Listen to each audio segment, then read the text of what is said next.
We can make it quick. I don't have much to say about this. Yeah, I'm right there with you. As much as I want to have several things to say about it, at some point my vision went black and I woke up and the movie ended. That's good. I'm sad. Welcome to the Magic of Animation, where we explore the enchanting world of Disney, from the classics we grew up with to the latest releases. We'll take a deep dive into the artistry, storytelling, the unforgettable characters, and the pure magic that makes these movies timeless.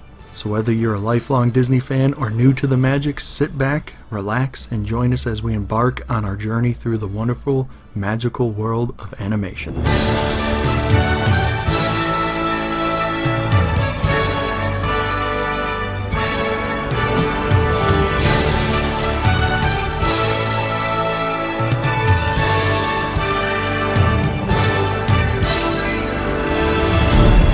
Welcome, curious listeners. Join us down the rabbit hole into our whimsical Wonderland. Sitting at the head of the tea party table is me, Joey, and I am joined by the wonderstruck Dequan.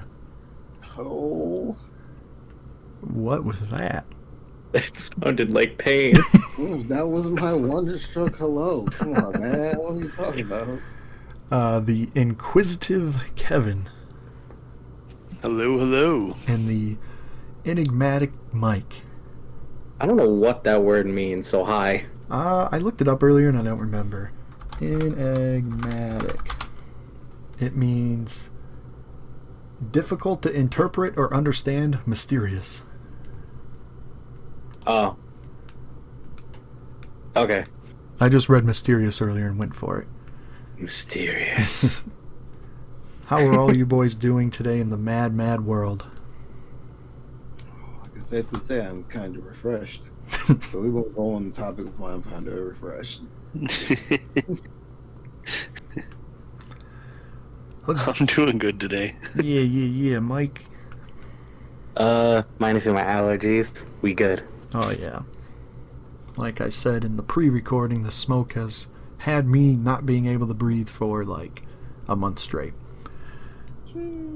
So let's jump right into Pooh's 100-acre check-in. DeQuandrick, how has your week been since we last spoke? Man, exhausting.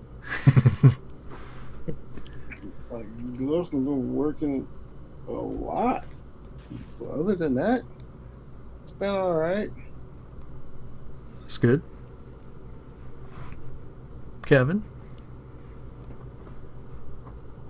It's been good. Nothing too notable. All right, Mike?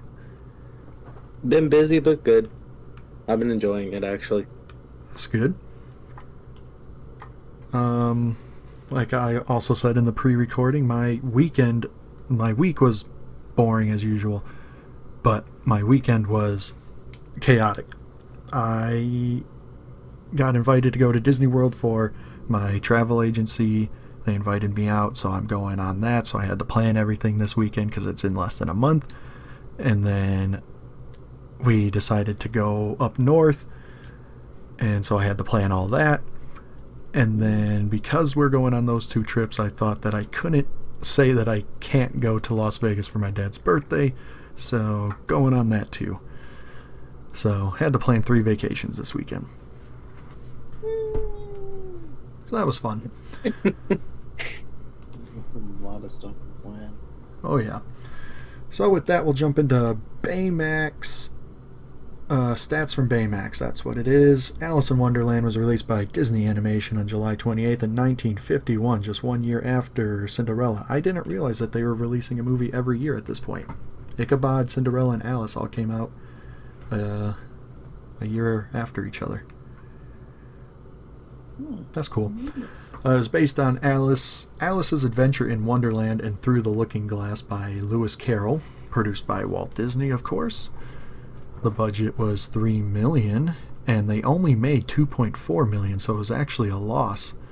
And then the only thing I could find out for lifetime budget or lifetime box office was $3.5 million when they re-released it in the 70s. So they did not make very much money on this. And then the tomato score is an 84, and the audience score is a 78.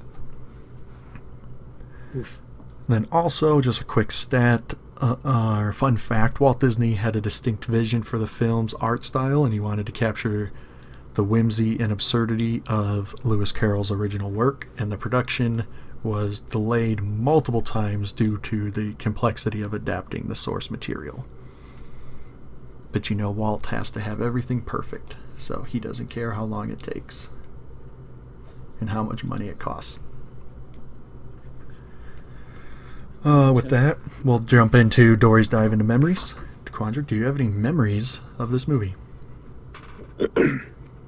Unbelievable English. Very difficult English, by the way. No. Honestly, that is sad. But no. Okay. Kevin? No, I don't. I can't say that I do. Mike? I do. My memories are as crazy as this movie, I would say.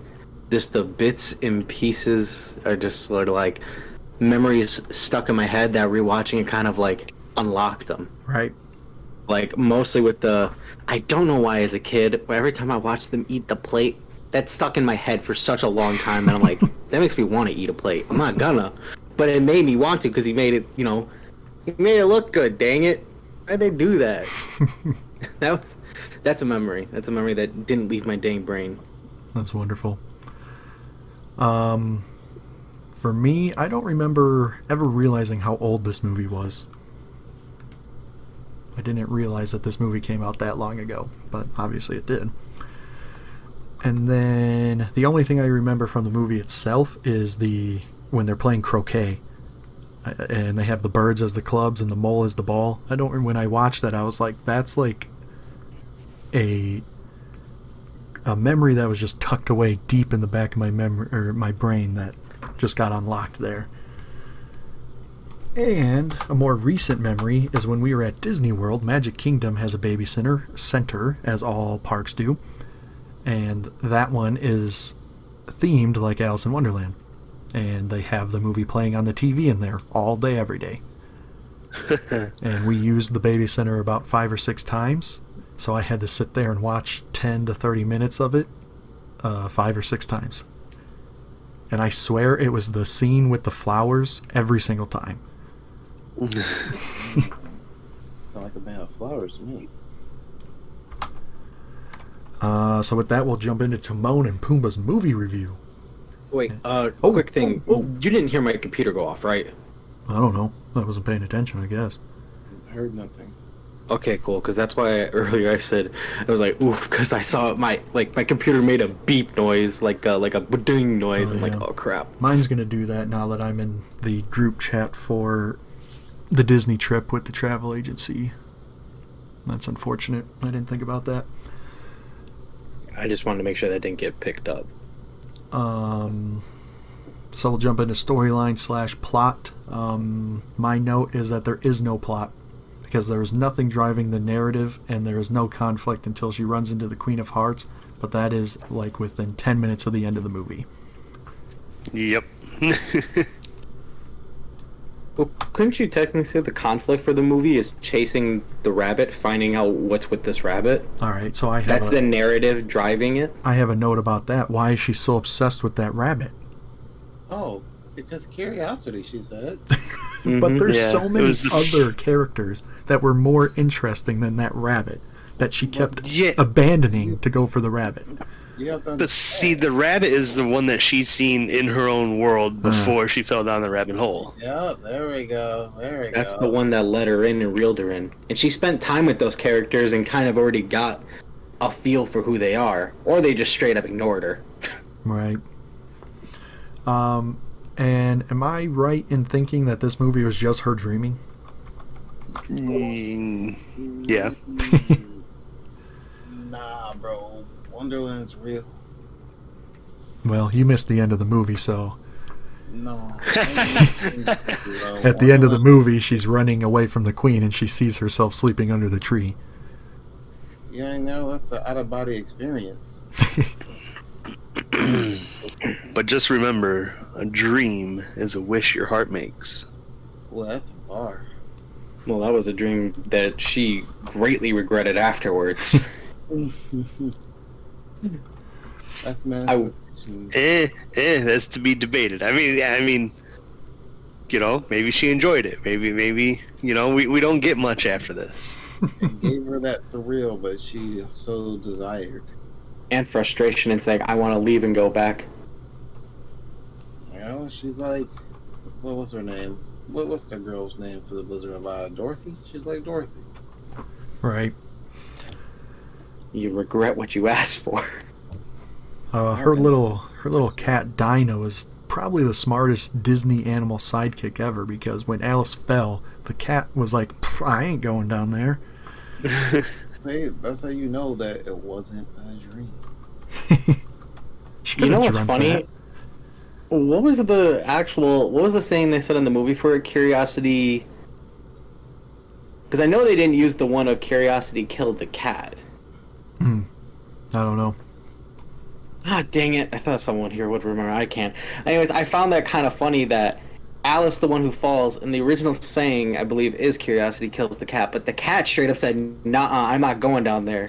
Like, the cat knows the actual saying, but Alice doesn't say the actual saying. Right. She says a different version of it. But So- you know the real saying, right? Which, if you think about it, could be a thing into that being that she was already in her dream world, that she's not saying something right. That's me look. I had a little big deeper than I problem should. with right after she fell in the hole. Usually in a movie, when you are doing something like chasing a rabbit and something goes awry and you get trapped somewhere, like she fell and that is now trapped in Wonderland, you think, how do I get back to where I just came? And they would try to climb and realize they couldn't, and then make the decision to keep on going. None of that happens with her. She just goes, where'd that white rabbit go? Doesn't Well, even to be care honest- that she's in this new world. Well, Dedicated that's expecting to cause. have consciousness in a dream. Yeah, that's true. Like, if she was lucid dreaming, that would make sense. Well, that's But in good. your dream world, you just kind of go with the flow of things. Even if you think, well, that's strange, you kind of always still go with it. Yeah, that's a good point. If you look at it through the lens of it being a dream, a lot of this stuff that I have problems with makes more sense. Like when she eats in the rabbit's house, she goes, ooh, food, let me eat that. And then she grows and she goes, what the heck happened? Like, you already know what happens when you eat food. The whole point is curiosity. Yeah. Honestly, I think it does a good job with that, though. The fact that when you're watching it, it's a strange film. You're like, this is just nonsensical. It's almost aggravating to a point. You're like, this doesn't make any sense. And then when you find out that it is a dream, it then does make sense. If you ever have those dreams that literally you wake up, you're like, why would I do something like that in my dream? Or why would that even happen? It's something that would, like, make you think, like, this is absurd. I would never do this. I would never, like, this would never happen. But it's because it's a dream that it works out very well. Right. So when you find that out, I think it portrays it very well when you look back on everything. Yeah. Another part that I didn't like is when the walrus ate all those baby oysters. What Dude, what a right? villain. I was literally thinking, what is the point of this story? This man's a monster. But at least the chef wanted him dead for it. I'll call him a revolutionary. I don't know This- what you mean in life. This movie felt like a bunch of short stories, and that was the worst of them. I liked it. I liked the style of it, and I liked the story of it. I just didn't like the outcome that they all died. It gave my wife and I like Pinocchio vibes, you know. Well, that's because they made the oyster sentient. Yeah, not only sentient but like infantile. Like, jeez. Yes. Yeah, they were all That babies. makes it a lot darker. Yeah. It's like, They all had Oh my pacifiers and bonnets. Like, wow. They gave you a glimpse of what nature's really like. and then the messed up part is, technically, everything that's there is just like the carcass. Yeah. Right. It's like, oh my, wait, that's actually a lot more messed up. And then from there, where do they go from there? that's when they go to Rabbit's house, but we already talked about that. So I guess the best part of the movie for me is the tea party scene. That's pretty much the only good part of the movie for me. I don't know. I like the last part with the Queen of Hearts and that whole scene. I guess it's okay. I enjoyed that. But how did she get to the party before the White Rabbit? Because he's late. He's late. Yeah, I mean, he told you like 14 times in the movie or more. That's a fair point. He's very late. I don't know, because I don't like the absurdity of everything, but for some reason the Mad Hatter and the March Hare and the Dormouse, it works for me. I don't know why. Yeah. Well, because they're supposed to be absurd. Right. So can I bring up... Well, that's not really a story thing, so I'll wait. It's a Okay. character thing. Okay. At the end, all the cards jump on her to grab her, and not a single one was able to. Every single card jumped on her, and she just ran away. Yeah, they just folded. You and your puns, man. And then I did enjoy at the very end when she recites her poem or whatever it was, and she did the one that the caterpillar gave her. That was good. Ooh, man, almost knocked my mic off. My Funko Pop tower. That's all I have for storyline / plot. You guys got anything, or do you want to move on to characters? Say we can move on. That was a lot more for storyline and plot than I thought any of us would have. Right. Yeah, I already said my piece with the whole capturing a dream very well. Yeah. Dino, did you have something? Nah, I still stand that it ain't a dream. Characters, they were all pretty much perfectly designed for the movie. Even though I don't like many of them and don't like the movie, they're all really well designed.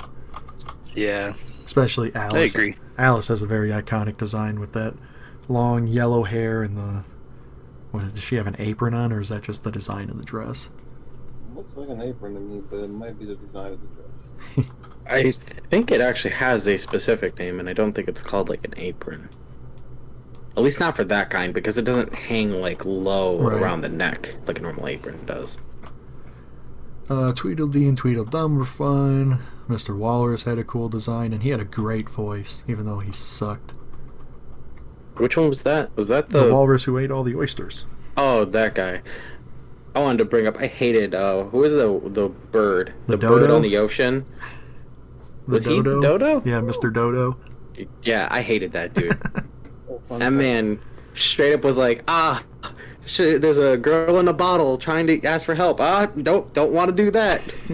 Nah, you can. Everyone, just walk in a circle. You'll get dried off while I'm up here by the fire drying off. And she's like, that doesn't dry you off. We'll never get dried off. He's like, nonsense. Look at me. I'm dry as can be. It's like, yeah, because you're up away from the water by your own fire. And then when it comes to the house part, his idea is, I want to burn the house down to get this monster out. I'm going to burn your house down. And he's trying to like, wait, let's not do that. He's like, nonsense. We're just going to burn the house down. Just keep burning it. Give me everything to burn. Right. I'm going to burn the monster out. Bill the This man Lizard. is a jerk. Yeah. Bill the Lizard was fantastic. His design, his voice, he was super funny. And then he got yeeted to the moon. he came and left. He says, well, there goes Bill. And even Alice is like, poor Bill. The hookah smoking caterpillar was interesting. The Cheshire I do not Cat, remember him being that rude. right? Like, I remember him being rude, Oh, he was- but not like that rude to where he's like, cutting you off, basically yelling in your face. Yeah. The Cheshire Cat was and is awesome, probably the most iconic character from this movie. And Sterling Holloway voiced him, and he is a Disney legend. You know, I want to say this about all these characters, essentially, minusing really Alice, in my opinion. They're all jerks. I liked the Cheshire Cat at first. And then at the end, he's purposely trying to throw her under the bus to where she would be, off with her head. And I'm like, I liked you for a second. And then you were like, I'm just going to be a jerk again. And that's what almost every character turns to, except the king. The king actually was like, trying to give like a good, we should wait, do a trial, not just offer their head right away. Oh, bring in some witnesses. Don't just offer head right away. Right. And the Mad Hatter is iconic. The March Hare is good. The Dormouse is cute. And the Mad Hatter was played by Ed Wynn. And before they recorded the voice work, they did it in real life. Like, they set up a tea party on a soundstage and acted out the scene so that they can get, like, animation to correlate and everything. And his performance was so good that they couldn't match it in the recording studio. So they just opted to using the audio from that footage. Kind of cool. Which is why he sounds just a little bit different than everyone else. I thought it was just the way the guy's voice was. Right. And I also have the Mad Hatter must have been inspiration for King Candy in Wreck-It Ralph. Yeah. Because every time he talked, I was like, man, that sounds just like King Candy. I got the same. I thought the same thing. And then the King and Queen of Hearts were okay, I guess. And that's all I have for characters. Taquandrick, you got anything to say? You're pretty quiet that whole segment. I only have two things to say. I didn't like the Cheshire Cat at all. Wow. Ooh. I didn't like him. He was a disgusting individual. And A disgusting individual. everything was a joke, riddle, and game with him. I didn't like that. I didn't like the caterpillar either. Like, he just visually rubbed me the wrong way. Huh. Everybody else was pretty cool though. Okay. Where am I at? There I am. You guys have anything else, or you're good for visuals and animation? Oh, Nope, one I'm last good. thing. One last thing. So I looked it up. That is indeed an apron that Alice is wearing Nice. upon her blue dress. That's really weird It that is she an was just apron. wearing that while reading books in the park. It's called a pinafore. Okay. Wait. So, is it an apron or a pinafore? Alice wears a small apron, also called a pinafore. Oh, so that just must be a different styled apron then. Well, that's why it has a different name. Maybe. Thank you. Thank you. Man, you're like a genius. I'm gonna get me one of those. It'll look nice and snazzy in my pinafore. Right? You're gonna get a Alice dress too? Oh no, not that part. Oh. No. I don't think I can pull off a dress. You think that? I bet you can. Oh, And in fact, I think we should test it. I don't want to find out. We're gonna find out. Joey said that. For vision and animation, I didn't think the animation was that much of a step up from Cinderella, but it was more vibrant than Cinderella. I'll give it that. Yes. Yeah, very colorful. Mm-hmm. And remember what I said about the waterfall in Bambi? Well, it seemed like they said, look what we can do now, because that whole shot of the water in the garden was like super exaggerated. I thought you were about to mention about the water in the door room. One made of tears. Oh, yeah. No, because and before she goes into Wonderland, they show a stream, and it has a bunch of little drops of flowing water. They heard you Yeah, from the future. right. One of my favorite bits of animation, though, was when the caterpillar blew a smoke rings to make a target, and then he blew like a fireball into it. That was pretty Yeah. cool. Go for it, Mike. Smoke scenes were really cool. Yeah. Animating the Cheshire Cat must see if have been there's anything super really- difficult. What'd you say, Mike? I was just gonna say, I'm trying to think if there's anything that really stuck out to me so much far as like animation went. Right. For It was me, fun to watch. I actually like the animation a lot. Like, I would argue that I like the animation more than Cinderella. That's fair. Like, as far as like art style, I would say Cinderella art style I like more, but for animation, I like the animation in this more because you can, like, while the facial expressions weren't on par with Cinderella, the movement of the characters and all the motions that they put in what it really was like when she was interacting with Tweedledee and Tweedledum. You can actually see her stumbling over her feet trying to get past them. You can actually see the awkwardness of her moving around. I thought that was really cool. They got to have a lot more fun with the animation for this one. Like, it's very good, and I would actually agree that I think it is better than Cinderella, but it's because of the fact that they get to be wackier. They get to do more things with it, other than just being kind of They probably had a lot more streamlined fun. towards... Yeah, they got to do a lot more creativity stuff with it. And the last thing I have for visuals and animation, I'm not really sure if this fits here, but I didn't know where else to put it, that Jose Carioca from The Three Caballeros, one of the movies we didn't watch because it was a package film, was in the jury during her trial. Oh. Very brief scene, but I saw that bright green parrot wearing a tan suit. Wait, wasn't that parrot also on the boat? He might have been. I was don't on think the he was boat wearing a with suit at the- that point. Yeah, in the beginning. Yeah, he wasn't wearing a suit, but he was with the a red parrot as well, or a red bird. And I thought there was someone else on the boat. I can't remember. Yeah, so there is a red bird in the Three Caballeros as well.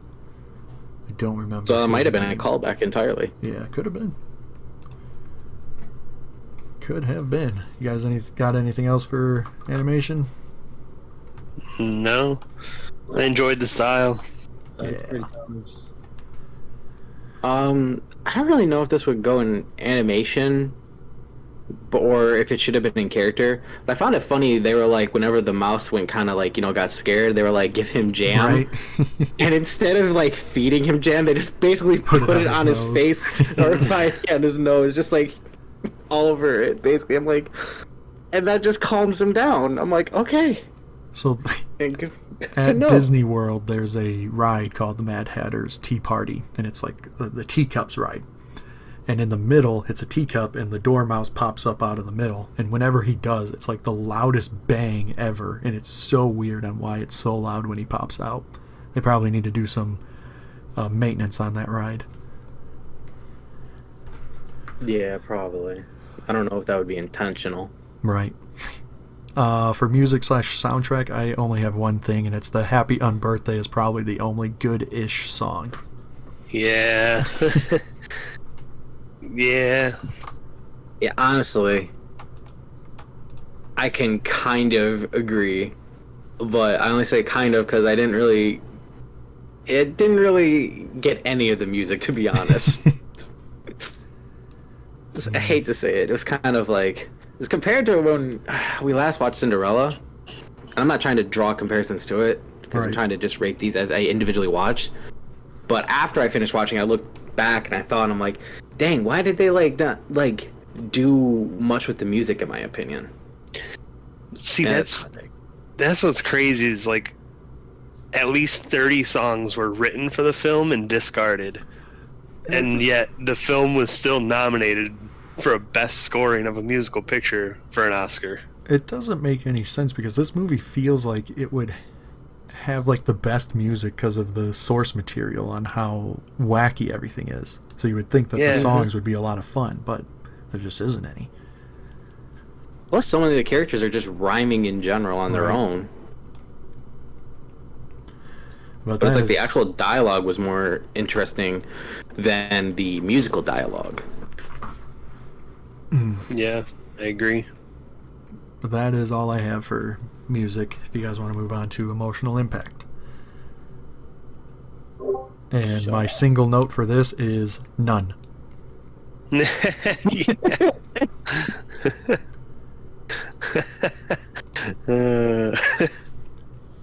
Yeah, about sums it up. Yeah. I mean, I don't have much.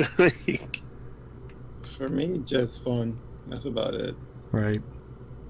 Mike, you got Yeah, I anything? Not really. Sad to say, there wasn't. I mean, it was just enjoyable to watch. That's about it. So for message and theme, I looked it up again, and it said that the message is that curiosity might lead to trouble, but it is also highly rewarding. See, that's wrong. That is 100% wrong. The real message is, don't let your dreams be dreams. Just go out and do it. So do you guys all know the saying "curiosity killed the cat," right? Yeah, Do you know the full saying though? Absolutely not. I've heard it. Curiosity killed the cat, but satisfaction brought it back. Nice. So as long as it was satisfied with its curiosity, it'll be okay. Absolutely. People often use that phrase and term out of place. Well, that's also like the saying, blood is thicker than water. Yeah. That's not the full saying. The rest of the saying indicates that not always blood isn't referring to your family always. It's more so referring to chosen family. Absolutely. So people use that wrong all the time too. Moral of the story, it's okay to be curious, Right. but make sure you get some satisfaction out of it. Or Now- be smart about it. That's it. Sorry. That was it. You're good. In two different parts in this movie, they actually talked about morals of the story. After the oyster story, the Tweedledee and Tweedledum were like, and that's a very good moral or whatever. And she goes, yes, it is a very good moral if you happen to be an oyster.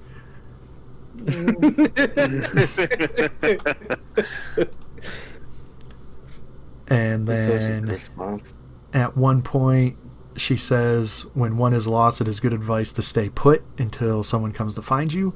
And that is very good advice in real life. Because if you wander, you may go further away from people looking for you and put yourself in danger of injuries if you fall or something. So, There don't. was one. Oh, I'm sorry, go on.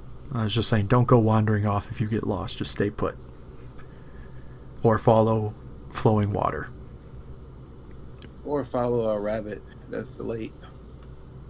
I think that's what led to this issue in the first place. Right. But the thing I was gonna say is one of the messages she said I was confused about for I'm still to this point. It's the one with the bottle.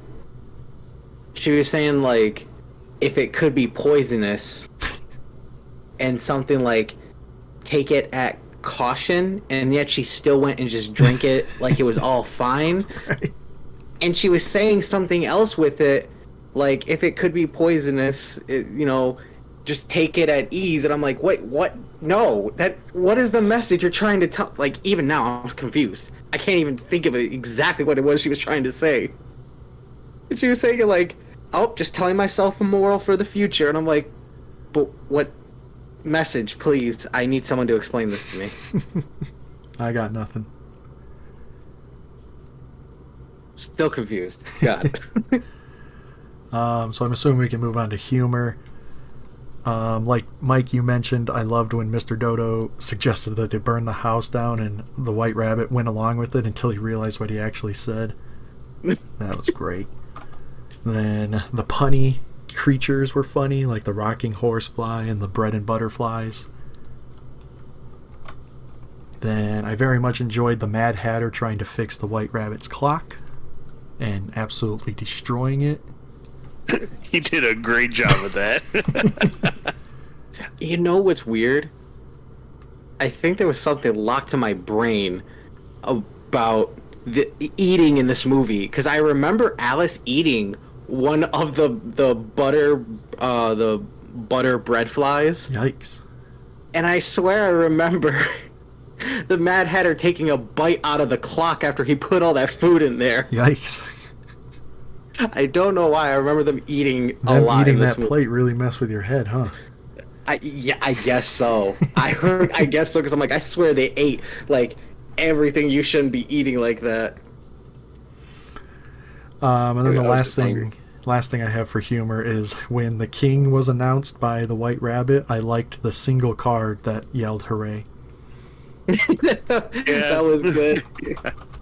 He's like, and the king.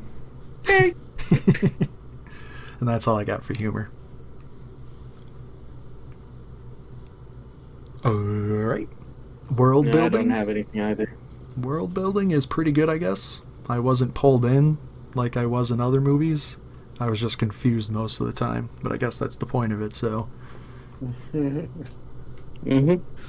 Yeah, that's you put it in a pretty good way. It's like there's yes, it's like it's a fantasy world. It's chaotic, but so it kind of does it to itself, you know. Mm-hmm. Mm-hmm. Mm-hmm. Looking in a term of it being a dream world, I think it does good. Like, I think it does good at capturing the pure craziness and weirdness that a dream can hold. You know, how it can go from one place to another in the blink of an eye, where it's like, yeah, the white rabbit's on the other side of this door, and you go through and it's like, no, now I'm in an ocean lake, and then bam, he's just right back there again, when he wasn't there originally. And it just goes from that to an immediate forest to like a different forest. Like, I don't know, it does well at portraying it, I think.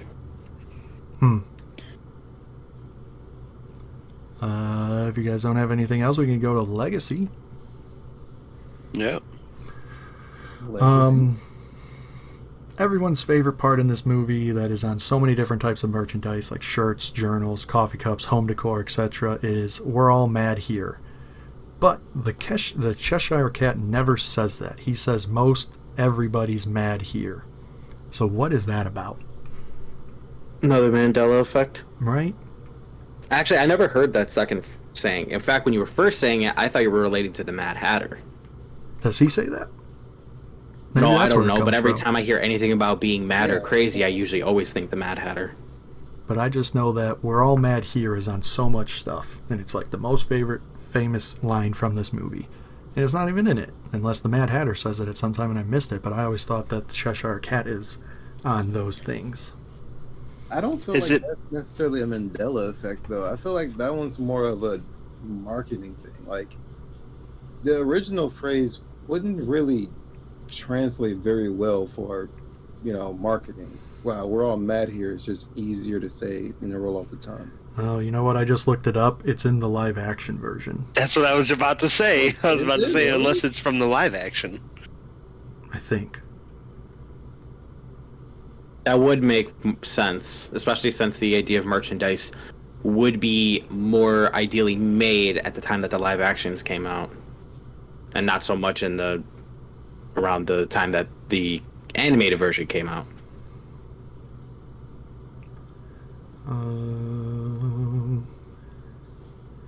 Hang on, here we go. Here's an answer here. I'm watching Alice in Wonderland on Disney Plus, and I'm shocked because the Cheshire Cat says most everyone's mad here, not we're all mad here. Let's see, did someone answer it? It's in the book as "We're all mad here." There we go. So that makes sense. Forget what I said. So their legacy is because a lot of people love everything about this movie. It appeals to people for some reason. So there's a lot of stuff in the parks, like the Mad Hatter Teacup ride. There's one at Disney World. There's one at Disneyland, and the one at Disneyland is so much better. Have you guys ever seen it? Mm-mm. I don't think I have, to be honest. I'm gonna send it in the group chat once I find it, because the one at Disney World's kind of lame, honestly. But the one at Disney World is just amazing. I'm gonna send a picture of both so you guys can see, because the one in Disney World is covered and the one in Disneyland is not. So here they come on Snapchat. There's Disney World. There's Disneyland. What you guys think? Oh, not professed. The first one is World, right? Yeah. Yeah. The second one's Land. Okay. Yes, I have been on the World one and seen the World one. I've never seen the Land one until today. Yeah, it's beautiful. I have not been to Disney World in a very, very long time, so I have no real memory of it. That was alright. But if I'm looking at it, Then, like I said, Magic Kingdom's Baby Center is themed like Alice in Wonderland, and they have those, those little mole rafts that were like little sticks with fuzz on the top of their head? Yeah. They have a couple of those, like, on shelves in there, like hidden behind books and stuff. It's really cool. Nice. And then the coolest thing is at Disneyland Paris, they have the maze at the Queen's Garden, the hedge maze. They have that as an attraction at Disneyland Paris. And I want to go there just to do that. That'd be cool. Right? And then, like you said, Alice in Wonderland was nominated for an Academy Award for Best Original Score. that was not me. That was Kevin. I said like you said. I didn't say a name. Oh, I thought it sounded like you said Mike, like you said. Oh, maybe I did. We're all mad here, Additionally, the film song Alice in Wonderland received a nomination for Best Original Song. Must have not been that much good stuff coming out that year. Whoa, buddy. I'm pretty sure if you do your research, there was a lot of bangers coming out at that time. I have no interest in looking up the Hollywood in 1952. So for overall enjoyment, I'll just say I did not enjoy this movie, other than the Tea Party scene and Bill the Lizard. I don't understand why it's so popular. There's no plot, there's no conflict, there's no intrigue. I also have no idea why so many people mistaked Alice for something else. She was called a monster, a flower, a weed, a serpent, and the king thought she was a spade card. Well, maybe they were all dreaming too. Okay. What was your guys' general enjoyment? Overall enjoyment. I don't know why I call general enjoyment all the time. Just a big dummy. Overall enjoyment before all my overall enjoyment before I fell into the void was a 10. I loved it. Wow. I liked it, but the whole time watching it, I was just thinking about how much better it would be to be watching the live action. Right? I don't understand. Yeah. Like, for the world building, I was going to mention it, but I felt I would leave it for this. Like, for the live action, I was pulled into that world. Yeah. And I liked the characters in that movie. I liked Because there was conflict, there was story, there was, there was something to build to, there was something to look forward to, Like, I really enjoy the live action one. Yeah. And it's just so Also, wild. I don't know if you guys have ever heard of the game Alice Madness Returns. It's a video game based off of the Alice in Wonderland story. It's into the more darker side of it, but it's very fun, it's very enjoyable, and it's really cool art design. It's almost like Tim Burton-esque art design for it. Mm-hmm. And it's a very good game and has a really good story to it. And it's fun to play, so. All right. American Keys, Alice in Wonderland. Yeah, that's it. So you guys want to do our rankings? Yeah. All right, Dequan, you're up first with storyline. Storyline, like it didn't really have much of a storyline because it was a lot of chaoticness and it didn't follow a construct. And I like when things do that, but at the same time, it was kind of confusing. So I would give that like a 7. 7. Characters. Characters are all lively, have their own unique personalities. I'll give them an 8. Animation. Animation, I said before how much I like it. I'll give the animation a 9. Music. This one's going to be a high one. To be honest, the music, I don't remember much of the music. I can't give it a high one. I'll give it a 5. I'll give it the baseline because I don't remember much at all. Emotion. Emotion, like it just, I like it wasn't no heavy like impactful like deep emotion. It was more of a light-hearted emotion. Made me happy. So I'm gonna give it an 8. Message. A message. I obviously you know the message. Curiosity killed the cat and whatnot, which I like. So I'm gonna give it a 7 because often curiosity is usually met with something negative. But like even though some negative stuff did happen, but there was a lot of positive things and the adventure that came with it. Humor. Humor, I don't remember much humor within the movie, so I'm gonna sadly give that like a 4. Like some people may find Tweedledee and Tweedledum hilarious. I didn't. They were annoying. World building. World building. I mean, yeah, I don't know if it really has world building like that. But I did like how different transitions happened in the world itself and all the different things. I would give it a 7. Legacy. Legacy, I can't say much on the legacy, so I'm going to give it a 7. And enjoyment, which you've already said you give a 10, so 10. I enjoyed it. gives you a final score of 72. 72. That's pretty high. Kevin. Alrighty. Storyline plot. We're gonna go with 4. All right. Characters. 5. All right. Visuals animation 8. All right. Music soundtrack 5. All right. Emotional impact 3. All right. Message theme 3. All right. Humor 5. All right. World building 6. All right. Legacy 8. All right. Overall enjoyment 6.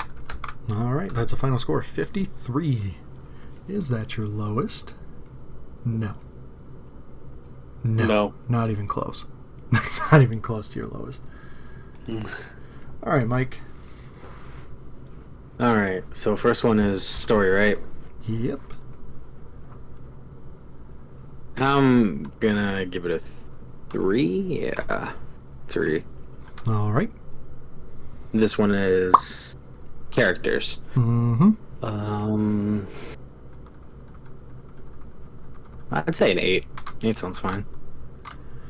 Animation. Animation, I'm gonna give that an 8. Music. Actually, Ooh. 9. Ooh. Music. 9.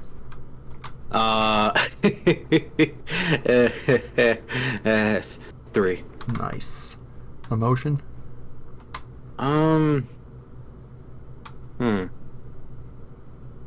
So between a 2 or a 3. I think I'll give it a 3 because it's no meaningful emotion, but enjoyable emotion. Message. 3. Oops, I put 6. Humor. Hey, I'll say yellow. What is this? Humor? Yep. I want to give this a. Again, I'm stuck between a 2 and a 3. I didn't really laugh at anything. So, I'll give it a 3. World building. I'm going to give this an 8. Legacy. Legacy. I'll give it an 8. And general or overall enjoyment. I am going to give it an 8. All right, that's a 56. So I'm going to give storyline a 3, characters a 5, animation a 7, music, I don't know how you guys are giving it as high as you are. I gave it a 1. Emotion, again, I do not know how you guys are giving it as high as you did. I'm giving it a 0. Message, 3, which we all had 3 except for Dequan. He had a 7. Humor, I have a 4. World building, I have a 5. Legacy, an 8. Can't deny its staying power. And enjoyment, a 4. So my total is a 40.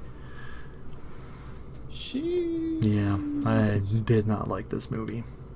If it wasn't for the legacy and the animation, this movie would be in trouble. See, another thing, like, I've been thinking about it, like, sitting here listening to our reviews and, like, looking at the list, it's like, it's not always, like, our scores don't reflect really how much we like it. Mm-hmm. It really just reflects on how well it hits on our 10 points. Mm-hmm. You know, the only one that really is how much we enjoy it is, you know, the overall enjoyment. Yeah. Right. But, you know, we can love a movie, but, you know, it doesn't really have emotional impact. You know, we could love a movie, but it misses on, you know, the message and the world building, you know? So it's Yep. like, So maybe in future we just focus more on the overall enjoyment segment, like spend a little bit more time on that one, because generally that's our shortest segment. not only that, I mean, the way that, you know, we're doing it's good. It's just like, to say, like, our overall score is, you know, how much we did or didn't like it, or, you know, like, if this one's rated higher than Pinocchio, it means, like, we liked this one more than Pinocchio. No, it means, like, this one hit on more of our Right. categories. I just find it funny. I find it funny to look back and see, like, where all the points hit, where it kind of stands with someone. Yeah. And That has that's nothing why to do on whether they like the movie more. It's more or less like what is Their interpretation of it. I feel like or what hits more home with them. I feel like you can tell where, like you were saying, Kevin and Mike, like the best ways to tell how much a person likes the movie is the emotional impact and the overall enjoyment. If those two things, those are the two deciding factors how much a person enjoys the movie. Yes and no, because I think Dumbo, it had like a lot of emotional impact, but it wasn't a great movie. Yeah, that's what I said. Like, that's what I said. Those two aspects, like Speak for yourself. it hits you in the emotional way, but yeah, like, Kevin, you gave Dumbo you know. you gave Dumbo an 8 for emotion and a 4 for enjoyment. He doesn't like the sadness to it. Exactly. That's what I'm getting at. Like, you know, it might have a strong emotion for you, but it does not mean that you enjoy it. It's just it left an emotional impact on you. Yeah. I definitely say we keep the categories because. Oh yeah, 100%. Yeah, so let's just, like, when we do the bonus episode, that's why I asked what is your favorite movie, and none of you guys said the movie that had the highest score, Yeah. except for me. It's just because that's what, you know, it gets a lot of those things done well, but it doesn't mean that that's going to be in our favorites. Because what did you guys all say? Because I said Pinocchio was my favorite, and that was my highest, but what did you guys say? Kevin said Snow White, right? I said Snow White. And you I guys think said I Dumbo. said Dumbo. Yeah. Yeah. Yeah, that's why the bonus episodes are a lot of fun too, because we get to talk more in depth on why we like certain ones. And Sorry, we could proceed. so next is bands. Why the heck was I saying bands? about Bell's to get fan banned. fiction section. I came across this one in the last episode, but I ended up not going with it because I found a different one. So I'm going to say it in this one because it connects Cinderella and Alice. And it is that Alice is actually Cinderella's mom. Because at the beginning of Cinderella, she is shown as a young child in front of a fountain with her dad, and she looks super similar to Alice. Like, when I saw that, I was like, that looks like Alice. And then I saw this theory, and I was like, well, that makes sense. And then also, go for it. I was going to say, I have a different theory, but it does the same thing. So It connects it to...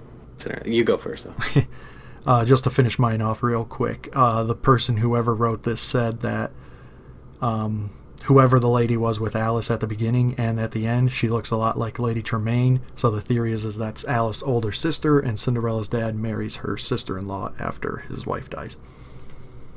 That's a little jacked up, but... Yeah, that's pretty What were you saying, Mike? So my theory, right? Now stay with me here. Stay with me. I want you to listen. Oh goodness. I want you to take it all in, right?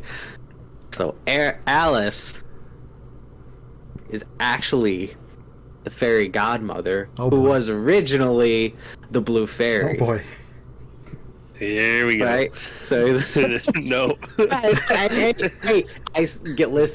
Listen. Let me explain myself. Let me explain. Right. So Alice has experienced this power of dreams, right? And in the dreams, weird things can happen, right? So she takes that concept and explores more with it, and is able to then develop magic. And with developing magic, she becomes the blue fairy, able to grant wishes, like how she wished for a world where everything was nonsensical. So she was able to grant wishes or dreams, because it also connects to her dreams. Then, as proceeding and practicing this art, is eventually becomes the fairy godmother who can fully grant a dream for a limited a time, which then connects to Cinderella. Which, if you even want to connect it, could even be that the fairy godmother, as you said, was Cinderella's, what was it? Mom. Cinderella's mom became that as well. So I guess I can see it, whereas she's the blue fairy, because there's kind of a similar look there. But in the last episode, we all determined that we were not buying that the blue fairy and the fairy godmother were the same person. It's headcanon in my head. So for yours, Mike, unfortunately, I'm going to say no. And for mine, I'm also going to say no. I just like the connection if it was there. How about you guys? My theory is it was never a dream.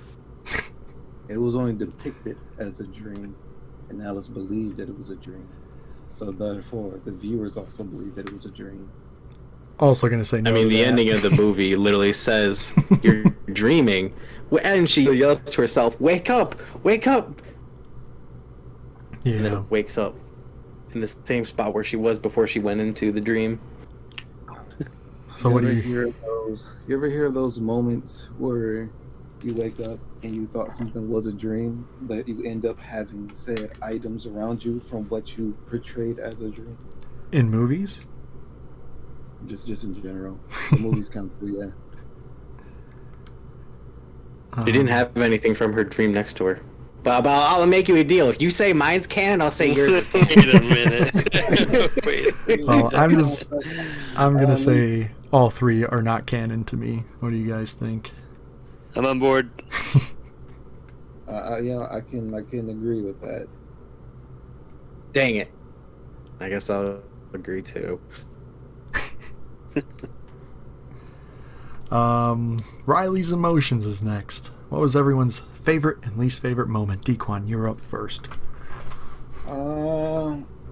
This may be very generic, but my favorite moment was her crossing over into Wonderland, because I liked all the goofy, stupid stuff that she did on her way down, like the rocking chair, reading the book.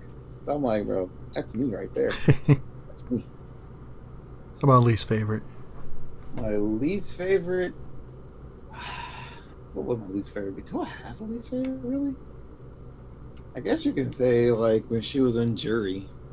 Like I guess, yeah, I could say when she's on jury, because, like, no one really wanted to believe or anything like that, and they're just, like, making up stuff. So you didn't miss much then if you saw that and you fell asleep at some point. You didn't miss much. That's right at the end.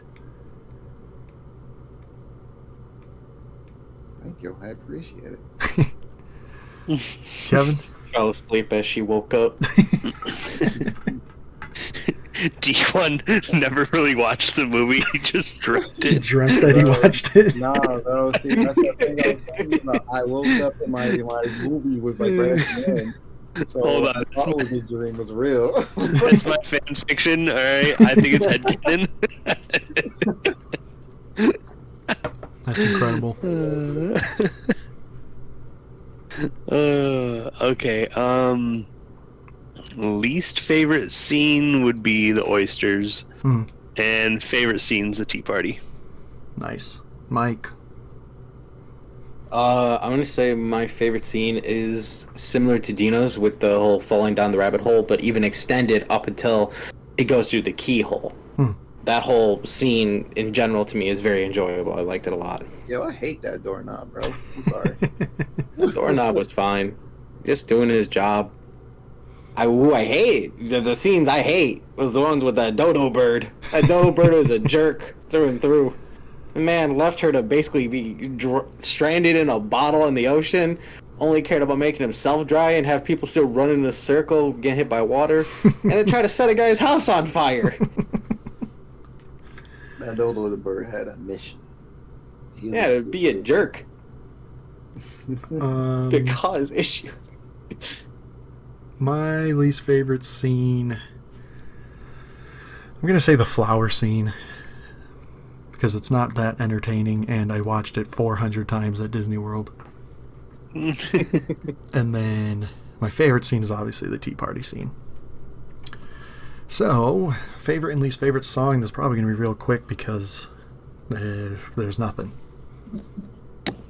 Dequan. I don't have a favorite song. I don't have a least favorite song. All right. Easy peasy. Favorite would be Unbirthday. Yep. Least favorite, I mean, pick any of the others. Mike. I do not have a favorite or least favorite. Nice. So my favorite is also Happy Unbirthday, and my least favorite is whatever song she sings while she's still in the real world.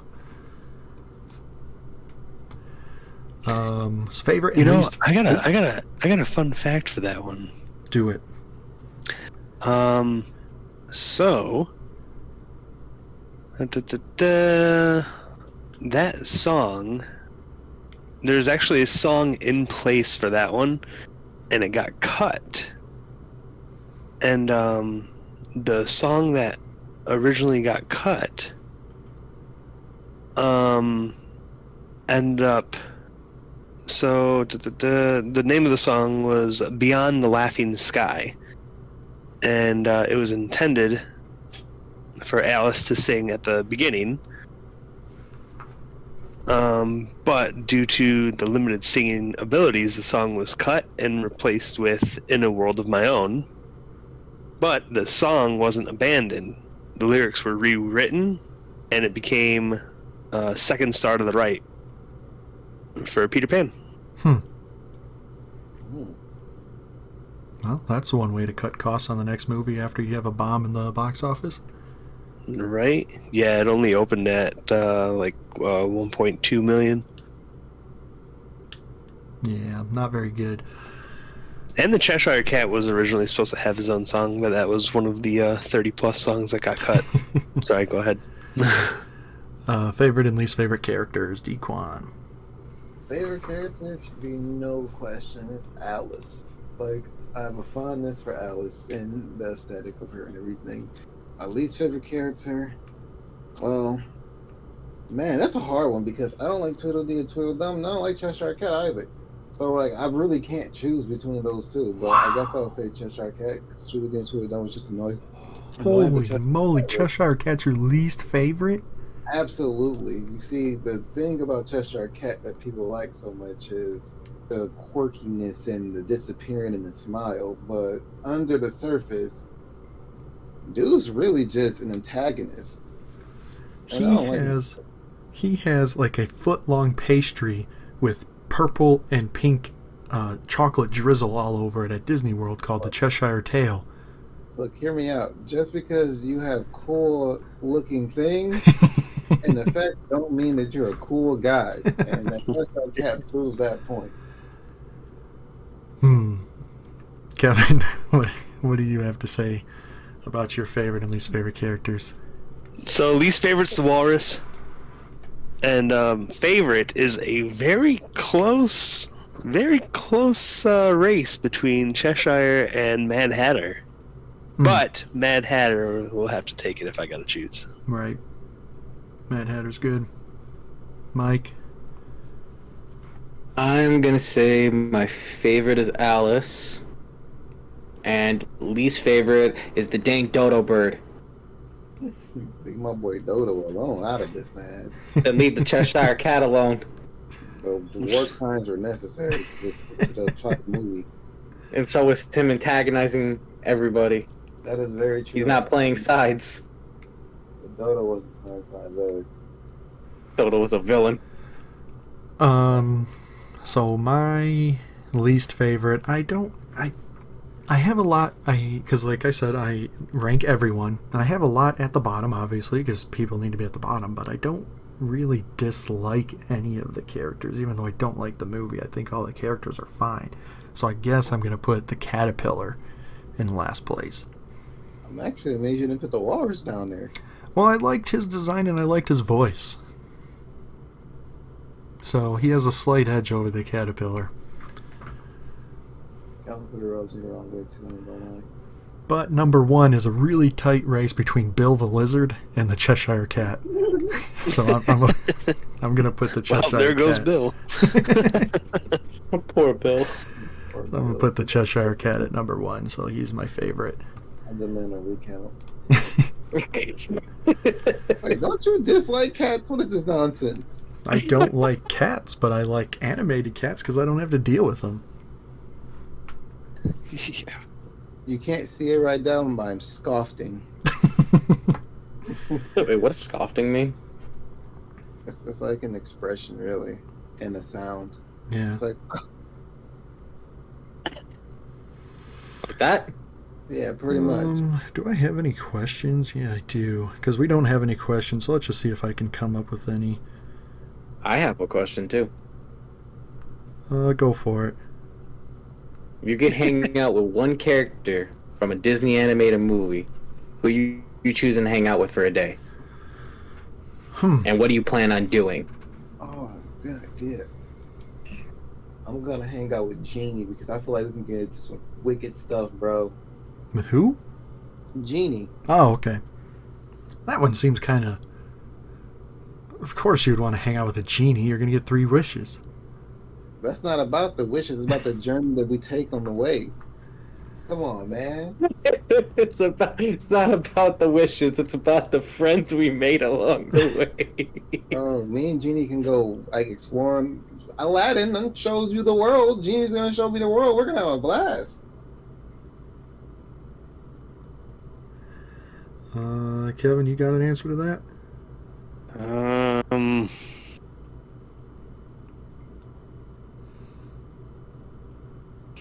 Can you come back to me? Man, I got some good ones now that I'm thinking of it. I'm gonna say 2. I think Tiana and Charlotte from Princess and the Frog would be fun. Hanging out in New Orleans. And then the Winnie and the Pooh gang would be fun. Oh, no, bro. Hanging Tigger out. guy, not annoying.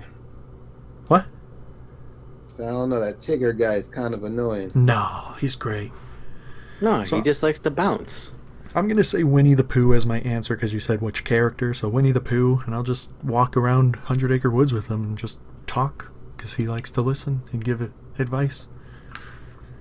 He does have a very warming voice, doesn't he? Mm-hmm. Sterling Holloway, I believe, right? And he played the Cheshire Cat, who you hate, so you can't say Yeah. anything. I like the bear more. Bear makes me feel seen. Did he play him? Mike? I am Yeah, gonna he played pick Winnie the Pooh. Hero from Big Hero 6. Yeah. What would you do We with get him? to. I would either. We could do literally anything in San Francisco. Literally be like, we're gonna chill, play some games, or even like he could show me all the cool robotic stuff because I like robotics. I'm not smart enough to do any of it, but I find it all really cool and interesting. So I'd love to see like the stuff he makes and things like that. Hmm. Plus, this goes into the thing of remember when I said if I would have wanted to go to San Francisco, but there's no guarantee I get to be, you know, the hero. Right. But now I get to be his friend. I get to hang out with him for a day. I can join it. We got an answer, Kevin? Yeah, I can't choose between two. Ralph from Wreck-It Ralph, Right. for I was obvious thinking about reasons, or Jim from Treasure Planet. Oh, I can't speak on that. Never saw the movie. Oh, I like your choices, Kevin. I like right? And like, oh, I can't choose between them. Yeah. What would you do with either of them? Obviously, Ralphie would go and hang out in all the different video games. Yeah, and Jim. I mean, you just explore Space. Yeah. It's a good question, Mike. Thank you. So that's gonna that today. that's gonna do it for the episode, and I think this may actually be our shortest episode ever. So go ahead, send us an email so that we can have some interaction with you guys. Oh, by the way, the post that I posted about from Cinderella today on Instagram finally got more than freaking 4 likes. Got 104. Ooh. What the heck? Right? Yo!